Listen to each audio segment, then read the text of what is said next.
Hörni, nu försöker komma av paddeln och Roskilde. Hur kändes? Ja, det var fantastiskt. Det var det. Det kändes väldigt gott. Och du yrlig att hitta honom?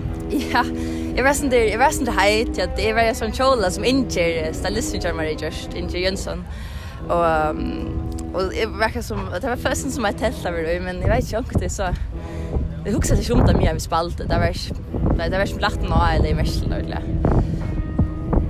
Och hur känns det som bölkar att släppa spela en av de största festivalerna i hemmen? Ja, det är helt fantastiskt. Jag själv vill när jag Roskilde. Så heter jag en dreamer som kommer uppfylla sig också. Så nu är det bara för efter en större scen nästa för. Och är det nu blivit för coolt för er eller? Allt som man blir ute, ja.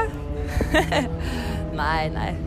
Jag spela på G-festival nästa vecka så det är alltid det är också skillnad att spela för jul. Det är det. Okej, kan jag så från nu alltså vid det?